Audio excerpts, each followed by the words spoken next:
오늘은 창세기 25장 1절에서 11절을 보도록 하겠습니다. 나그네의 귀함. 창세기 24장에서는 죽으시고 부활하신 예수님의 신부는 어떤 사람이 되는지 리브가가 이삭의 신부가 되는 모습을 통하여 잘 말해주고 있습니다. 하나님을 사랑하고 이웃을 사랑하는 자가 예수님의 신부가 된다고 말씀해 주셨습니다. 그리고 25장에서는 하나님을 사랑하고 이웃을 사랑하며 이 땅에서의 나그네의 삶을 살다간 아브라함이 예수님의 신부가 되어 본향으로 돌아가게 됩니다. 믿음의 선진들은 이 땅에서는 나그네의 삶을 살다가 본향으로 돌아갔다고 히브리서 11장은 말하고 있습니다. 13절에서 16절을 보도록 하겠습니다. 히브리서 11장 13절. 이 사람들은 다 믿음을 따라 죽었으며 약속을 받지 못하였으되 그것들을 멀리서 보고 환영하며 또 땅에서는 외국인과 나그네임을 증언하였으니 그들이 이같이 말하는 것은 자기들이 본향 찾는 자임을 나타냅니다.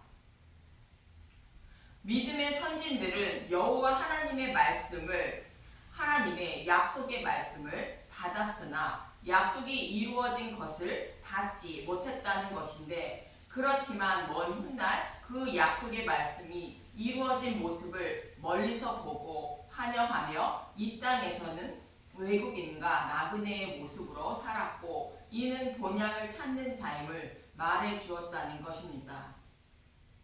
히브리서 11장 15절. 그들이 나온 바 본향을 생각하였더라면 돌아갈 기회가 있었으려니와 그들이 이제는 더 나은 본향을 사모하니 곧 하늘에 있는 것이라. 이러므로 하나님이 그들의 하나님이라 일컬음 받으심을 부끄러워하지 아니하시고 그들을 위하여 한 성을 예비하셨느니라. 이들은 자신들이 태어난 육적인 본향에 돌아가려면 언제든지 돌아갈 기회가 있었지만 더 나은 본향인 하나님 나라를 바라보고 나그네의 삶을 살았다는 것이며, 하나님은 그들을 위하여 하나님 나라를 예비해 주셨다는 것입니다. 이러한 믿음의 선진들처럼 저와 여러분은 자신이 태어난 본향이 아닌 하나님이 예비하신 더 나은 본향을 사모하여 복음의 말씀을 들으며 나그네의 삶을 살아가고 있는 것입니다. 아브라함도 이러한 나그네의 삶을 마치고 더 나은 본향으로 돌아가 평안한 예수님의 품에 안기게 된 것입니다. 그리고 아브라함의 삶을 통하여 저와 여러분이 어떻게 믿음의 백성이 되어 하나님 나라를 기업으로 받게 되는지 잘 말해주고 있는데, 우상을 섬기며 갈대아 우르에 살고 있는 아브라함을 가나안 땅으로 부르시고 애고방 바로의 손에서 사라를 구원해 주시는 모습과 대적의 포로에 끌려간 조카 롯을 구원하는 장면을 통하여 하나님이 어떤 분이며 또 사탄의 노예로 살아가는 저와 여러분을 어떻게 구원해 주실 것인지를 잘 가르쳐 주셨던 것입니다. 이처럼 하나님은 아브라함에게 복음의 말씀을 잘 가르쳐 주셨지만 하갈에게 들어가 이스마엘을 낳은 것은 스스로의 열심과 노력으로 믿음에 이르지 못한다는 것을 말해주고 있는 것입니다. 이러한 아브라함을 하나님은 마음의 할례를 상징하는 할례를 행하게 하심으로 독자 이삭을 모리아산의 번제로 드리는 믿음의 백성으로 만들어 주셨던 것입니다. 이렇게 해서 아브라함은 예수님의 신부가 되어 꿈에도 그리고 그리던 더 나은 본향으로 돌아가는 자가 된 것입니다. 이렇게 구원받은 아브라함의 모습을 로마서 8장 29절에서 30절은 이렇게 말합니다. 로마서 8장 29절. 하나님이 미리 아신 자들을 또한 그 아들의 형상을 본받게 하기 위하여 미리 정하셨으니 이는 그로 많은 형제 중에서 맏아들이 되게 하려 하심이니라. 이 말씀은 창세전에 이미 자신의 백성을 미리 정하셨다는 것으로 창세기 1장 2절에 하나님의 영이 수면 위에 운행하신다는 말씀과 동일한 말씀입니다. 이 말씀을 에베소서 1장 5절은 이렇게 말하고 있습니다. 그 기쁘신 뜻대로 우리를 예정하사 예수 그리스도로 말미암아 자기의 아들들이 되게 하셨으니. 창세전에 이미 예수님을 믿게 하여 자신의 아들들이 되게 하기로 하나님은 자신의 백성을 예정하셨다는 것입니다. 이처럼 하나님은 자신의 백성을 창세전에 미리 정하셨고 정하신 그들을 어떻게 하는지 로마서 8장 30절을 보면 또 미리 정하신 그들을 또한 부르시고 부르신 그들을 또한 의롭다 하시고 의롭다 하신 그들을 또한 영화롭게 하셨느니라. 미리 정하신 그들을 하나님은 아브라함처럼 부르신다는 것이며 부르신 그들을 의롭다 하신다는 것으로 믿음의 백성으로 만들어 주신다는 것입니다. 의롭다는 것은 십자가에서 의를 이루어 주신 복음의 말씀을 믿는 믿음의 백성으로 만들어 주어 의롭다 여겨 주신다는 뜻입니다. 아브라함에게 할례를 베풀어 주어 믿음의 용사로 만들어 주신 것처럼 마음의 할례를 베풀어 주어 믿음에 이르게 하시는 것입니다. 이렇게 믿음의 용사로 만들어 주신 하나님은 생명으로 부활케 하여 하나님 나라를 기업으로 주신다는 말씀이 영화롭게 하셨다는 말씀입니다. 미래형이 아닌 영화롭게 하셨다는 과거형으로 말하는 것은 창세전에 이미 하나님 백성으로 만들어 주셨다는 의미를 담고 있습니다. 이처럼 하나님은 창세전에 택하신 자신의 백성을 부르시고 믿음의 용사로 만들어 의롭다 여겨 주시고 생명으로 부활케 하여 하나님 나라를 기업으로 주시는 것입니다. 이는 아브라함의 구원의 모습과 동일한 것이며 저와 여러분의 구원의 모습도 동일한 것입니다. 이렇게 창세전에 택함을 받은 아브라함은 하나님의 인도함을 받으며 나그네의 삶을 살다가 꿈에도 그리고 그리던 본향으로 돌아간 것입니다. 이러한 나그네의 삶을 살았던 아브라함도 사랑하는 사라가 죽고 그 후에 후처를 맞이해 많은 자손을 낳게 되는데 본문 5절을 보도록 하겠습니다. 창세기 25장 5절 아브라함이 이삭에게 자기의 모든 소유를 주었고. 이삭에게 자기의 모든 소유를 주었다는 것은 아브라함의 재산을 모두 주었다는 의미가 아니라 약속의 자손인 이삭에게 아브라함처럼 복음의 말씀을 깨달아 더 나은 본향으로 돌아가는 구원의 복을 주셨다는 뜻입니다. 즉 하나님이 아브라함에게 주시리라 약속하신 약속의 땅을 기업으로 받은 소유를 곧 복을 이삭에게 주셨다는 뜻입니다. 그리고 아브라함의 후처가 낳은 자녀들에게는 약속의 땅을 기업으로 받은 복이 아닌 땅의 재산을 주었다고 본문 6절은 말합니다.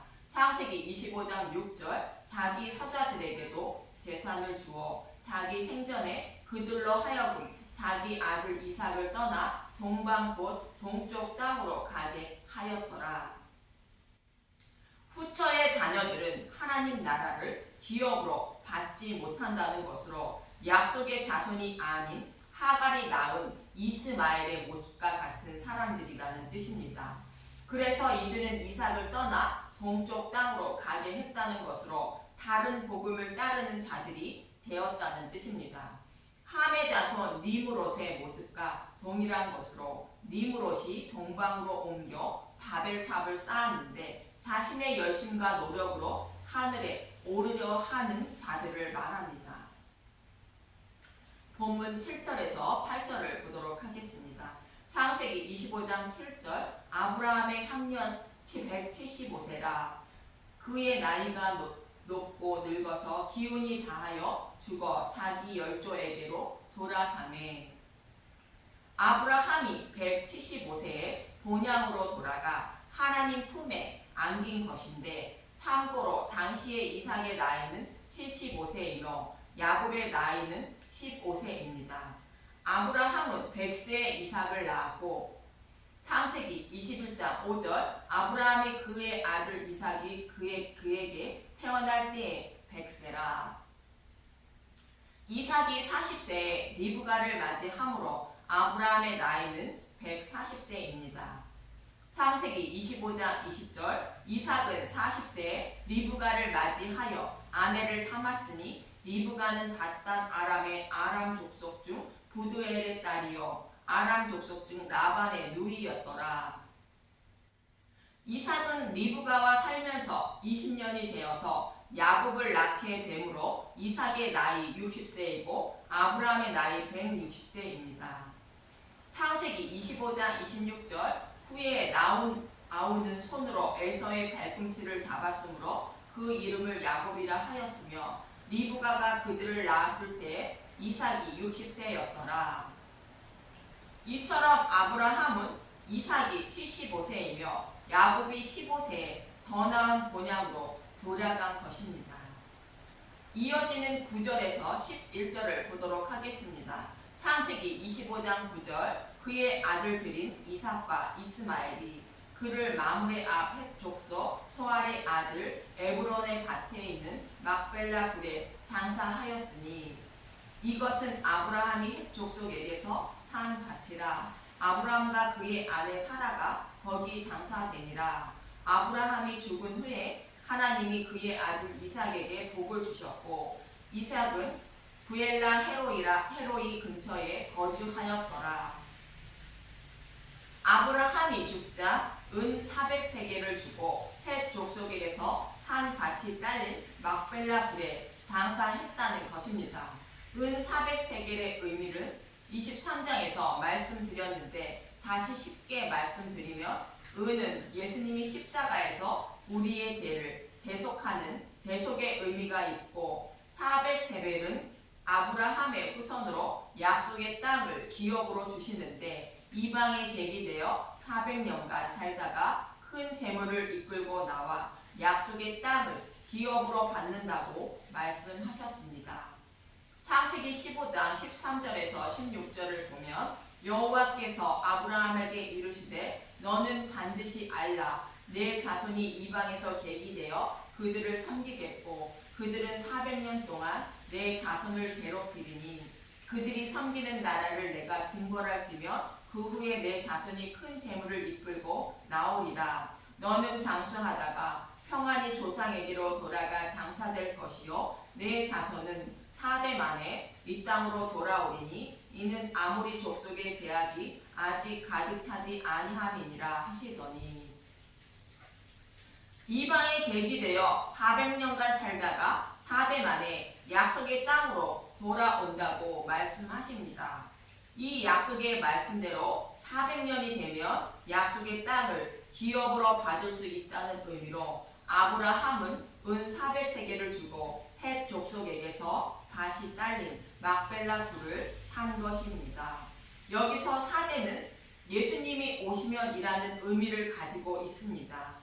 이 약속의 말씀대로 약속의 땅을 기업으로 주시기 위하여 42대 만에 예수님이 오셨다고 마태복음 1장은 말하는 것입니다.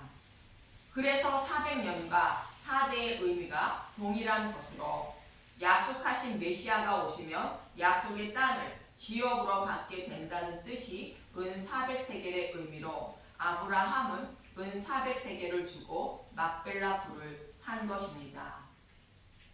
그래서 막벨라 굴은 예수님이 십자가에서 핏값을 주고 천국을 상징하는 곳입니다.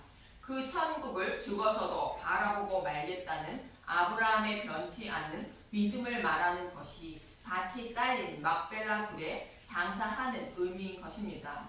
이처럼 믿음의 조상 아브라함은 이 땅에서 나그네 삶을 살다가 더 나은 본향으로 돌아가 예수님의 품에 안긴 것입니다. 여러분은 어떠한 본향을 찾고 계십니까? 믿음의 선진들은 태어나고 자란 본향이 아닌 우리를 창조하신 아버지가 계신 더 나은 본향인 천국을 사모하며 이 땅에서의 나그네 삶을 살았던 것입니다. 믿음의 선지들처럼 나를 지으시고 창조하신 하나님이 계신 하나님 나라를 소망하며 살다가 더 나은 본향인 하나님 나라를 기양하는 분들이 되어 예수님의 따뜻한 품에서 영원한 삶을 살아가는 분들이 되시길 간절히 소망하며 기도합니다. 감사합니다.